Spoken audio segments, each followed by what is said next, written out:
Dan istilah ibadah itu hanya terrealisir dalam kalimat singkat. Sami'na wa ta'na pada Allah Rasul amri. Di luar sami'na wa ta'na enggak ada ibadah. Apapun dilakukan di luar sami'na wa ta'na Allah Rasul amri enggak disebut ibadah. Apapun itu. Mau perang di jalan Allah juga, membela agama katanya, kalau bukan dalam rangka niat sami'na wa ta'na kepada Allah Rasul amri, tidak disebut ibadah.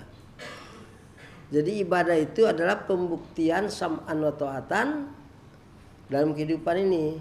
Untuk praktek ibadah 30 juz Quran dan beribu-ribu hadis sahih. Jadi sebenarnya singkat saja, cuman mempraktekkannya tidak boleh dengan kurang sadar. Nah, harus dengan kesadaran dan ketulusan. Dan itu ketahuannya oleh kita masing-masing di saat kita punya hati sengaja untuk itu, untuk sami'na wa ta'na. Begitu kita tidak sengaja, tidak punya nilai. Walaupun sholat tidak punya nilai. Maka harus senantiasa waspada dan cerdas. Saya ini sami'na wa ta'na kepada mana ini? Kalau itu hilang, nilai sami'na hilang, ya habis. Apapun dilakukan tidak ada guna-gunanya.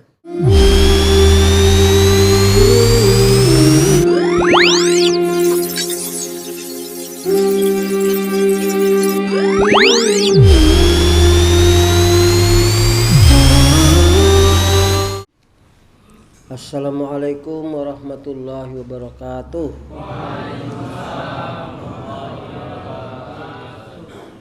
Alhamdulillah rabbil alamin. Ala ni'amil kasirah linafuza fawzad dunya wa yawmal qiyamah.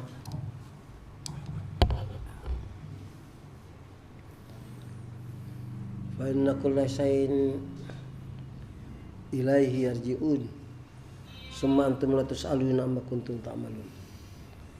Fa syahadatu lillahi wahdahu la syarika lah rabbul arsyil azim malikul alamin alladzi lahu mulkus samawati wal ardh wa huwa ala kulli syai'in qadir wa bi kulli syai'in alim.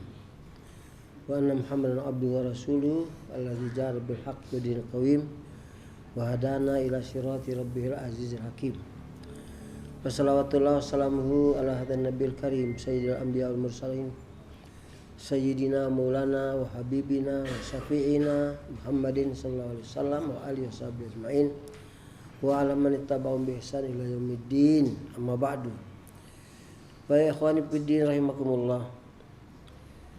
Bersyukur kita kehadirat Allah atas segala nikmat yang telah dicurahkan kepada kita, untuk mampu kita syukuri dan akhirnya kita kembali kepadanya untuk mempertanggungjawabkan segala sesuatunya. Lewat istilah yang disebutkan oleh Quran, lewat ibadah. Maka pelaksanaan 1001 macam kegiatan hanya nilainya yang diterima oleh Allah kalau disebut itu ibadah. Diterimakah ibadah itu? Itu saja. Lain istilah nggak ada. Dan istilah ibadah itu hanya terrealisir dalam kalimat singkat. Sami'na wa ta'na pada Allah Rasul amri. Di luar sami'na wa ta'na enggak ada ibadah.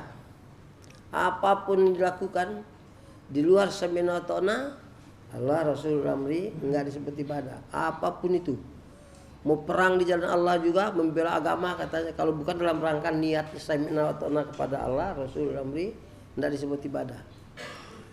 Jadi ibadah itu adalah pembuktian sam'an wa ta'atan dalam kehidupan ini. Untuk praktek ibadah 30 juz Quran dan beribu-ribu hadis sahih.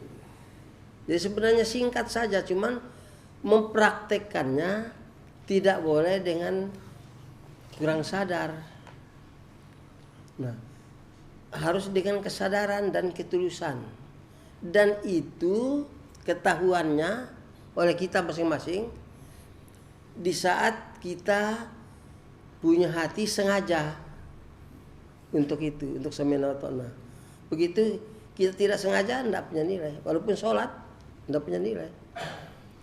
Maka harus senantiasa waspada dan cerdas. Saya ini sami'na wa ata'na pada mana ini? Kalau itu hilang, nilai sami'na hilang, ya habis. Apapun dilakukan tidak ada guna-gunanya. Maka kita berjamaah ini betul-betul suatu yang mutlak diwajibkan oleh Allah, dan langsung Allah itu secara jelas menyatakan masuk neraka orang yang tidak berjamaah itu. Karena nanti sami'na wa ata'nanya nggak bisa. Sami'na wa ata'na pada Allah Rasul amri. Dia lepas dari ini nggak bisa. Langsung sami'na wa ata'na pada Allah, berarti pribadi dia. Islamnya pribadi. Dan sekarang banyak ulama di masjid, beribu-ribu ulama di masjid yang beribu-ribu jumlah di dunia ini, masing-masing berlomba-lomba memperbaiki ibadahnya untuk kepentingan pribadinya. Tidak punya misi Islam. Siapa yang bertanggung Islam? Wah, masing-masing pribadinya, pintar-pintaran, hebat-hebatan pribadinya. Sehingga membina orang di masjid-masjid untuk pribadinya. Misi Islam nol. Sehingga siapa yang bertanggung jawab dengan misi Islam ini? Masing-masing pribadinya. Akibat tidak berjamaah, maka diancam oleh Allah firqah itu masuk neraka semua. Enggak ada hilap-hilapnya. Dan semua orang tahu. Tapi kok aneh ya? Diajak kok enggak mau. Ini aneh. Dan ini kenyataan. Dunia ini berapa puluh kali ulama-ulama sedunia hebat-hebat itu nggak mau itu. Ya ini wajib berjamaah, tapi kan jamaah karang sendiri kan. Maka kita secara kasar kadang-kadang suka ngomong tuh ngising aja karang sendiri, nggak bisa. Bangun tidur karang sendiri nggak bisa, padahal itu tidak wajib. Tidak berdosa, cuman rugi kalau nggak baca tidur, nggak baca Bismillahirrahmanirrahim dan seterusnya itu. Rugi karena nggak ada pahalanya, tapi nggak dosa. Ini wajib, tidak masuk neraka, haram. Karang sendiri. Akhirnya si ID dengan karangannya, mari kita bersatu. Dia nggak bilang mari kita berpecah belah. Si B kiainya bilang lagi begitu, mari kita bersatu. Dia juga nggak bilang mari kita berpecah belah. Si A dan si B ini nggak bersatu, tapi ngomongnya begitu. Coba kita sebut berapa puluh firqah-firqah yang ada dikarang oleh para kiai, para ulamanya mereka itu. Semuanya ngajak bersatu, dia sendiri tidak bersatu. Tapi dia ngomongnya mari kita bersatu. Kan aneh. Karena dia karang sendiri cara bersatunya aja dia nggak beres. Akhirnya berfirqah. Akibatnya umat Islam bukan saja karena agamanya, tapi karena tidak bersatunya apapun hancur, walaupun kafir juga. Kalau nggak bersatu hancur. Aturan kafir nggak bersatu hancur. Apalagi ini pada Islam bukan cuma hancur, melebur rokok kata orang Jawa. Kan berat itu. Tapi ini kok tidak disadari ya oleh umat, oleh kiai sedunia ini kok. Di masjid-masjid kan banyak, setiap hari ada imamnya masjid tuh kiainya. Wow, taat, ikhlas pribadi, berimpak pribadi, semuanya pribadi dia. Hebat-hebat pribadi, jadi wali pribadi gitu. Misinya mana? Nggak ada. Nah, karena tidak mau berjamaah. Maka kita dalam sam'an wa ta'atan itu bukan hanya untuk pribadi, untuk membawa misi Islam. Sebab kita tidak mungkin bilang, hai orang kafir tolong tegakkan syariat Islam, sebab kami teman-teman yang nggak mau. Nggak bisa. Jadi mesti kita ya, kalau bukan untuk itu ngapain kita pribadi saja itu. Lah ini yang terjadi di muka bumi sekarang ini, yang diwakili oleh para ulama sedunia itu. Sedikit yang sadar. Bukan diwakili oleh orang-orang yang awam. Kalau orang awam tinggal ikut saja. Itu ulamanya. Aneh bin ajaibnya itu nanti ada bilang mencari alasan, tidak memenuhi syarat. Bersatu tidak pakai memenuhi syarat. Yang ditanya itu mau apa enggak? Mau selesai. Kok bersatu memenuhi syarat? Bersatu itu punya satu pemimpin, selesai. Enggak pakai memenuhi syarat apa enggak pakai memenuhi syarat, mau selesai. Masa nanti kalau sudah menang baru kita bersatu, itu bukan jadi bodoh. Itu di atasnya bodoh itu. Goblok. Tolol plus goblok. Nanti kalau sudah menang baru bersatu. Nanti kalau kita sudah punya wilayah baru kita. Lah, itu bukan tolol lagi, plus goblok. Dan ini kenyataan yang kita tidak bisa bantah, kenyataannya begitu. Sehingga kita sudah umumkan berapa puluh tahun, sudah 97 sampai hari ini nih. Itulah pada 2000 kita umumkan ke seluruh dunia. Sekarang 22 tahun. Coba. Ya, istilahnya Indonesia saja 200 juta umpamanya, sejuta aja enggak. Kemana yang 100 juta lagi tuh? Sehingga kita itu apa ya? Kalau ingat nafsu semangat gitu, sudah pengen nempelin orang aja.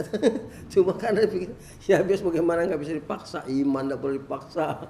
Ini jadi kita sabar lagi. Kalau kita nggak sabar sudah pengen nimpuk orang aja, masa bandel banget, jelas kan, kecuali kalau bisa bantah. Belum pernah dibantah. Yang bantahnya dari belakang ya ada. Kalau ya saya udah sebut namanya yang Tamat Mesir. Ada umuman khalifahan di negeri ini. Mana wilayahnya? Mana penegakan syariatnya? Ketawa orang ramai. Saya dengar sendiri dia punya pidato itu. Saya bilang coba berani ketemu gitu. Kan ini ada alamatnya pelang besar. Kau enggak mau Papa dengan niat baik? Wah kasihan itu Ustadz ya. Dia keterlaluan tuh. Kecepatan. Baiklah kita nasihati dia, kasihan. Dengan kasihan begitulah datang, ini enggak. Apalagi muda hebat, enggak punya modal. Nah itulah kenyataan ini. Sehingga kita harus dalam sab'an wa ta'atan itu menurut kenyataan yang ada, jangan dilupakan tuh niat. Innamal amalu niat. Lepas dari niat sami'na wa ta'ana, lepas nilainya ibadah. Enggak ada nilai ibadah apapun. Tidur gitu di pintu. Tidur depan pintu sana. Wah nggak enak kalau nggak diturutin. Tidur depan pintu, nggak ada nilai ibadahnya. Tapi sami'na wa ta'ana pada perintah Amirul Mukminin ada nilai karena niatnya. Innamal a'malu binniat. Dan niat inilah oleh setan dari zaman Nabi Adam dirubah untuk diganti dengan kepentingan. Jangan niat itu, kepentingan yang kamu pikirkan tuh. Ada hasilnya nggak? Ada manfaatnya nggak? Kalau nggak ada manfaat ngapain? Gitu.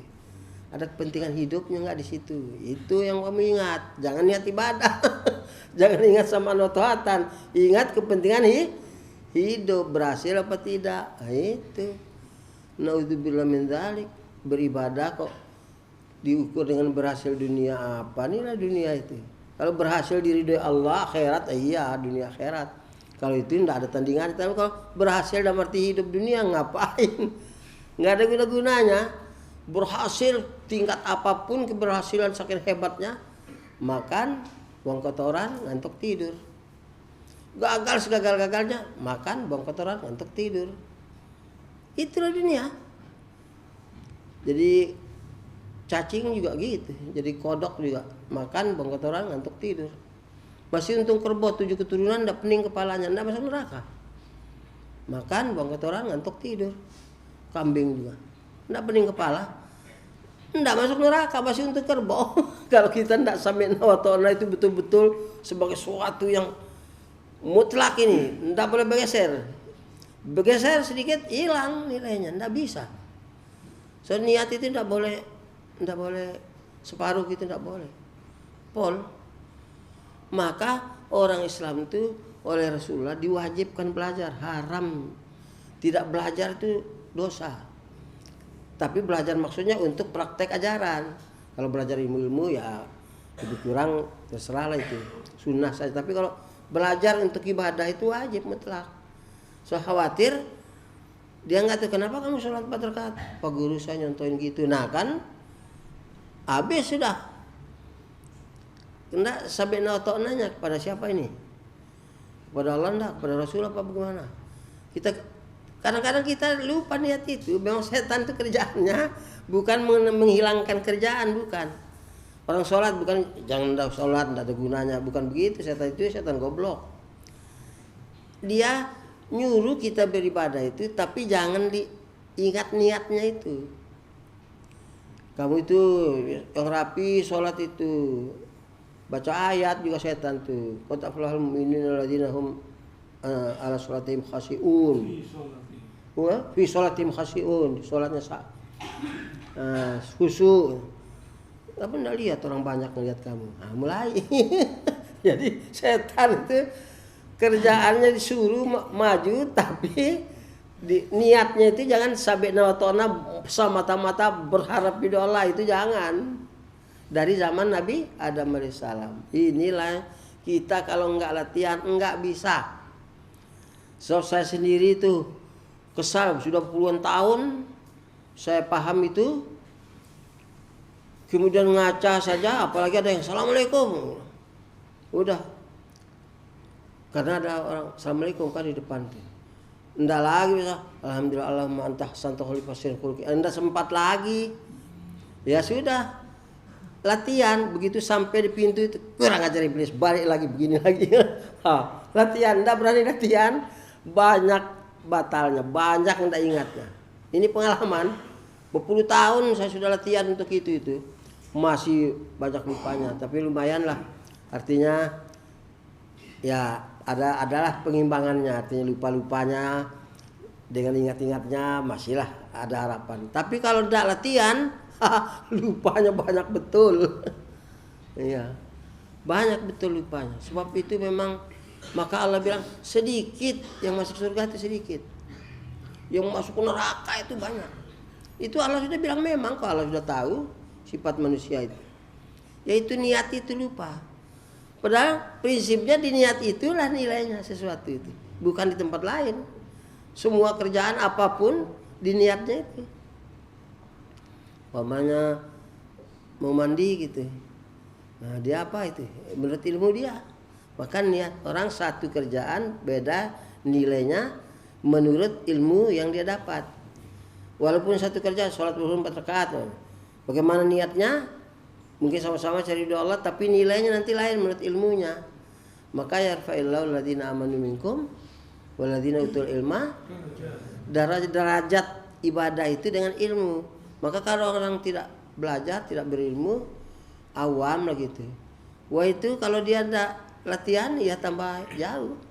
Nilai ibadahnya kurang sehingga kata Allah itu qalilun min ibadihi wa qalilun min yu'minun wa qalil banyak sekali. Yang banyak aksaruhum la ya'lamun, aksaruhum fasiqun, aksaruhum macam-macam itu. Sehingga la'amla'anna jahannama minal jinnati wan nasi ajma'in. Semuanya jin manusia itu cemplungkan ke neraka, bayangkan.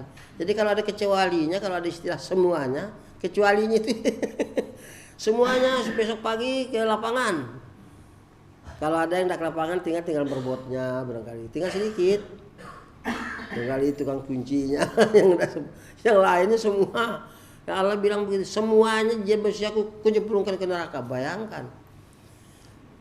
Masalahnya bukan tidak beribadah. Tidak punya ibadah dalam dia beribadah, tapi nilai ibadahnya hilang. Kenapa? Lepas daripada istilah sami'na wa ta'na atullah wa rasul wa ulil amri minkum. Itulah ibadah. Dan itu harus dengan ilmu. Tanpa ilmu nggak bisa. Saya tidur ini ingat Rasul. Ada di hati itu otomatis itu kalau sudah biasa itu. Ikut Rasul. Bismillahirrahmanirrahim ayah bismillah. Langsung Allah itu tahu, dia minta aku balas itu. Allah tahu. Kalau enggak ya cuma hafal saja ya sama dengan anak sekolah, hafal saja bismillah. Kalau ya enggak ada pikiran macam-macam lah itu ya nol saja. Sebab harus sampai pada kalimat sam'an wa ta'atan itu harus sampai ke situ. Sam'an wa ta'na. Maka saya perhatikan sudah 20 tahun warga Kelipan kita ini. Ini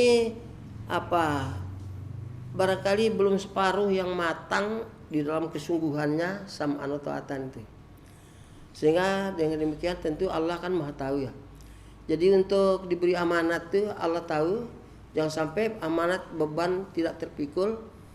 Ya kalau memang umatnya kelas 1 masa dikali amanat kelas 3 ya nggak bisa. Nah inilah yang akan menjadi ukuran kita. Kalau melihat jamaah ini nanti tambah seperti sahabat-sahabat itu, baru ada suatu peristiwa aja ukhuwahnya itu, pamannya, ada informasi Utsman ditahan di Mekah. Berarti cuma ada informasi karena kok telat mesti sudah datang, kok belum datang. Beat Ridwan, siap mati semua. Ukhuwahnya itu kuat begitu.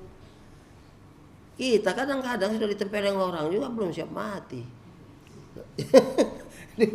Informasinya saja siap mati semua. Saking ukhuwahnya kuat. Nah, kesatuan itu titiknya di ukhuwah, tidak di tempat lain.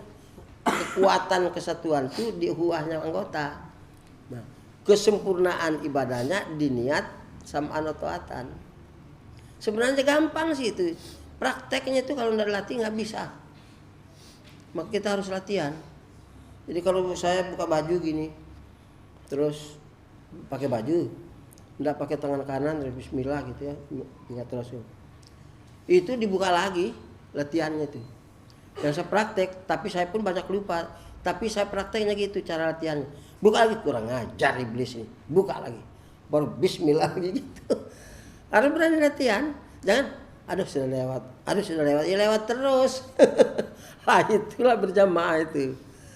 Gampang tapi Allah itu memberi kemudahan kok. Surga itu murah kok. Ngising cari surga, begitu mudah. Tidur cari surga, kan enak tuh. Niat saja sampai notona, selesai. Tapi kok susah banget ngerjainnya tuh. Padahal gampang. Tapi begitu dipraktek, karena anda latihan, waduh, banyak lewat. Setelah sadar, setelah 50 tahun lebih umur ini, saya hitung mandi, ngaca, pakai baju berapa juta kali dari umur 15 tahun sampai umur 50-60 tahun tuh. Waduh, habis saja kayaknya nol, nggak ada apa-apanya. Sampai mengumumkan khalifahan baru terasa ada nilainya hidup tuh. Bayangkan sudah kita tarungkan nyawa, berontak DNI dulu, sampai dihukum 5 tahun pertama lebih 1 hari, 5 tahun masih lebih 1 hari, karena 5 tahunnya tidak saya teken, tangkapan tidak saya teken, kapan saya masuk tidak teken, vonis saya tidak mau teken, semuanya saya caci maki aja. Kalian tuh ahli neraka semua, pokoknya cuma kita. Jadi 5 tahun selesai dijemput oleh Ustaz Abu Bakar Basir sama Abdullah Sungkar. Nggak ada orangnya di sini, kata. Memang nggak ada data-datanya, teken-teken nggak ada. Saya tolak semua. Ditunda hari ini nggak lulus, ditunda besok karena besok mau di misterius. Pas tahun 84 itu misterius orang maling-maling di jalan-jalan itu. Nah itu saya satu. Nah, hasil musyawarahnya jaksa sama itu LP sama polisi sama tentara waktu itu saya besok pagi di misterius karena nggak ada nama, nggak ada tanda tangan, nggak ada kapan masuk ke situ, pokoknya semua nggak ada. Pokoknya kenapa anda tidak mau teken, kalian itu orang dolim masuk neraka, saya nggak mau ikut gitu.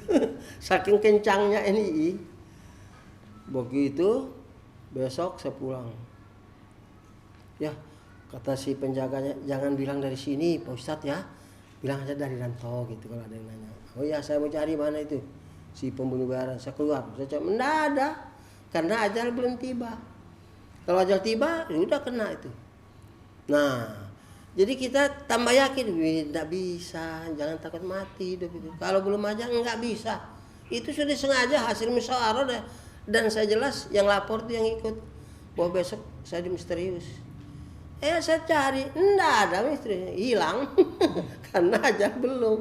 Maka tidak perlu takut itu.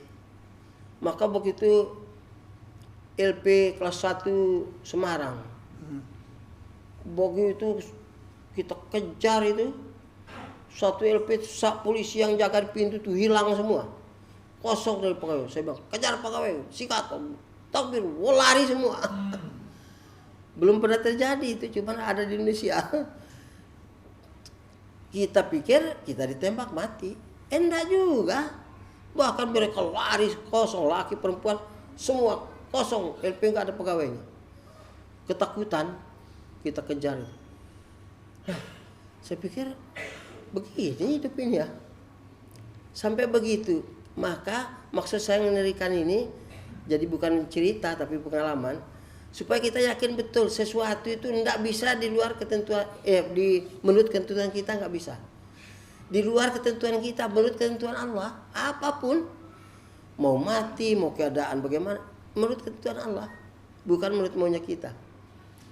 Maka nabi-nabi itu begitu, udah sama. Karena nabi, ya kalau dibakar semua nabi, enggak. Ada nabi yang dibakar, ada nabi yang disalib, ada nabi yang dikejar-kejar, ada nabi yang digorok, ada nabi yang dipenjara, ada ya macam-macam. Tapi itu tidak menurut mau kita. Inilah yang kita harus pertahankan sebagai satu keyakinan sehingga kita tidak sedih. La khaufun alaihim wa la hum yahzanun. Di situ. Tapi kalau yang awal tadi kurang latihannya, kapan mau sampai la khaufun alaihim wa la hum yahzanun itu jauh. Suatu hasil daripada nilai samaan wa ta'atan. Bukan otomatis kalau sudah ada ilmunya percaya sampailah ke enggak. Itu lewat pengalaman itu tadi, ujian-ujian itu. Maka kemarin tuh untung sekali kita ditahan tuh. Itu keuntungan besar sekali. Sebab sengaja informasinya kita mau dibuat kayak Habib Rizik itu. Iya. Kita ditangkap. Padahal jelas saya nggak ikut. Saksi semua bilang saya nggak ikut, cuma ngedoain doang.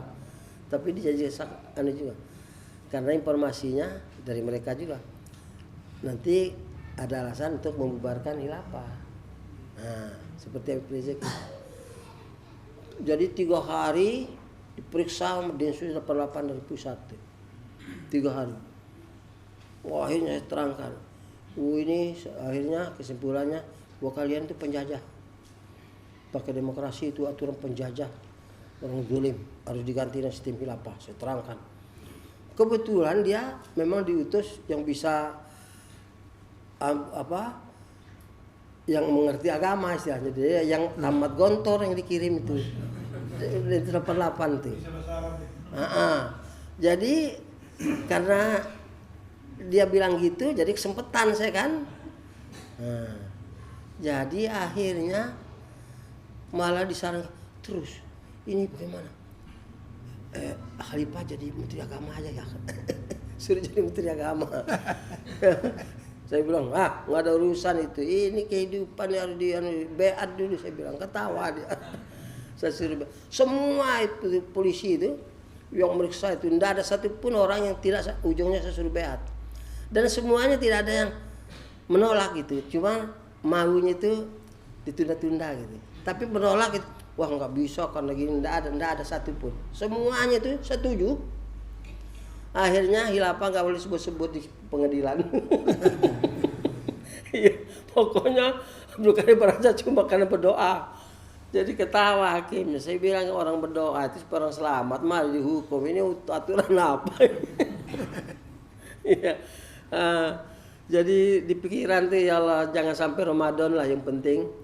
Sebelum Ramadan kita Ramadannya di luar, malah lebih dahulu dikasih Allah. Inilah kesempatan alhamdulillah. Jadi mengerti mereka semua itu. Jadi banyak itu tentara-tentara itu kasihan simpati sama khilafah ini, dan diantara mereka juga banyak yang cium tangan juga. Saya pikir apa dia tahu umur saya 82 apa? Dia iya atau karena memang merasa simpati. Banyak yang petugas itu salaman tuh, terima kasih Pak Ustaz, maaf Pak Ustaz, ini segala macam. Pokoknya nggak pernah diganggu-ganggu. Kalau periksa itu berapa ini isinya kamar ini, sekian 4, ini berapa 7, ini teman foto lihat mana orangnya. Kalau pas kamar kami berdua lewat, dilihat gini lewat, nggak mau dia berhenti. Berapa orang ini nggak tanya, pokoknya lihat lewat sudah. Ada apa segan gitu, Iya, segan. mau nanya segan. Paling kalau mau itu mudah-mudahan sehat Pak Ustadz ya terima kasih, udah. Nggak ditanya berapa orang, siap mana orang, enggak. Kalau kita tidur ya sudah, nggak tahu, oh sudah lewat. Tadi kan setiap hari periksa, sudah periksa belum? Entah kita tidur tuh. Kalau yang lain tuh dibangunin, ya nggak bisa, nggak harus ditunjukin. Nggak boleh pakai sarung. Orang penjara itu nggak boleh pakai sarung. Jadi kalau tidur itu harus pakai celana pendek. Sarung nggak boleh dipakai tuh. Kecuali waktu sholat boleh, habis sholat berlepas. Jadi nggak boleh tidur deh, nggak boleh pakai sarung, dikumpul sarungnya. Itu modelnya. Mungkin saya ingat-ingat tuh dulu ada warga NII dulu di Semarang, karena dia kelihatannya masih bujang, terus bayangannya berat, hukumannya bayangannya belum dihukum, belum sidang, tapi bayangannya berat. Saya belum kawin Pak Ustadz katanya. Kalau saya dihukum 20 tahun saya jadi umur. Waduh katanya, saya tidak punya keturunan ini. Dia kesal. Saya suruh pindah, saya khawatir. Quran kamu taruh di mana? Wah, ditaruh di bawah. Pakaian kotor, Qurannya di bawah situ, di kotak itu. Wah, saya bilang bahaya. Ini Quran taruh di atas, kamu harus baca Quran ya. Jangan sampai nggak baca. 3 hari saksi itu, saban hari saya kasihan dia itu kelihatannya panik. Stres. Iya kelihatannya, dia bayangkan kalau saya 20 tahun malu dia kan merampok, membunuh NII. Istilahnya itu orang NII itu darah nyawa juga halal, apalagi hartanya gitu modelnya. Nggak pakai dalil macam-macam, nyawa juga halal. Jadi orang itu selain anggota dia kafir sudah. Ngerinya itu. Saya sudah lakonin itu. Sehingga tentara di Korem itu pernah saya suruh gerbek itu, Korem tuh. Hendra Priyono itu maka gagal di Jakarta ya. Hendra Priyono tuh tahu bukan di Baraja. Korem itu digerbek, enggak berani. Terdiam, takut mati. Lah itu kerjaan NII. Maka saya pikir, waduh, ini bagaimana? Nah, itulah karena semangatnya begitu. Jadi kalau pegawai buka pintu itu, buka pintu. Kalau telat saya marahin. Duduk. Ya, saya duduk di pinggir pintu itu. Ali, ceramain dia biar paham. Saya pura-pura keluar. 5 atau 10 menit saya balik lagi. Sudah paham? Sudah. Kerja sana. Itu sama petugas itu saya begitu. Saking pikirannya orang ini itu, nyawa juga halal apalagi. Jadi kayaknya membunuh itu suatu kemuliaan yang hebat. Jadi pikiran itu begitu aja. Bagaimana membunuh aja yang ada di kepala itu. Jadi ngeri. Nah, atas rahmat Allah saya dikasih tahu salah.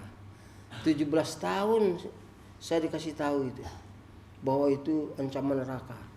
17 tahun baru saya umumkan kalipahan. Kalau saya umum kalipahan masuk neraka. Itu jelas sekali itu. Jadi saya pikir, waduh sombong amat ini ya.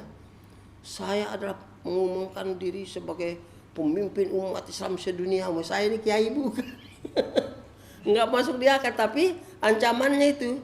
Saya tahu betul kalau saya tidak mengumumkan masuk neraka. Waduh, ya nggak ada jalan keluar lain. Saya bilang kalau kafir orang sedunia ini biar saya bersendiri beriman. Ujung-ujungnya gitu. Itulah hilafah itu. Maka sekarang tidak ada orang bisa bantah hilafah, nggak ada. Sepintar apapun coba datang ke sini, tidak bisa bantah. Tidak ada. Beberapa kiai yang sudah saya ketemu paling diam, tidak berani. Berantah nggak bisa. Ini suatu yang wajib kok dikarang sendiri. Bangun tidur aja karang sendiri nggak bisa. Wajib, haram berkopi-kopi, wajib berjamaah. Dia karang sendiri kan aneh. Nabi bukan apa bukan ngarang. Itu kadang-kadang kalau saya mau kasar itu secara pribadi tapi bukan ceramah. Ini Pak Kiai biadab ini sama Allah ini gitu. Masa dikarang sendiri yang wajib. Nah itu tidak masuk akal.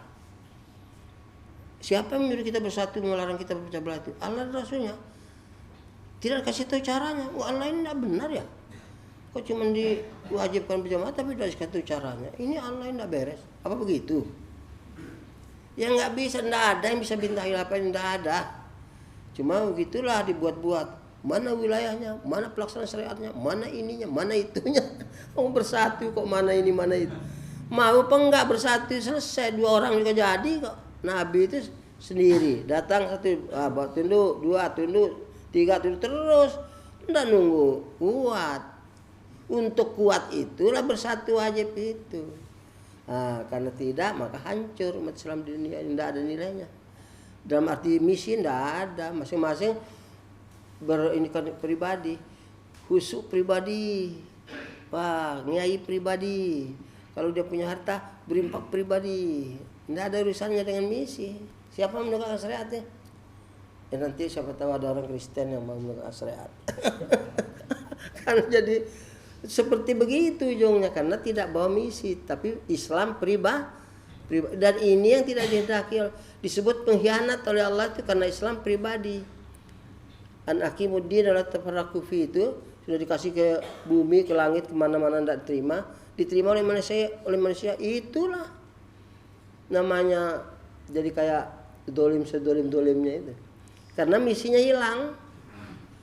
Nah inilah repotnya, mau diterima tapi nggak bawa misi, mau pribadi lah. Kalau pribadi tidak ada gunanya datang nabi pribadi.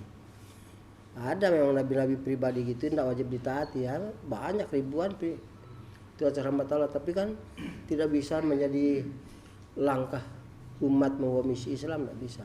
Dan inilah yang kurang di muka bumi ini.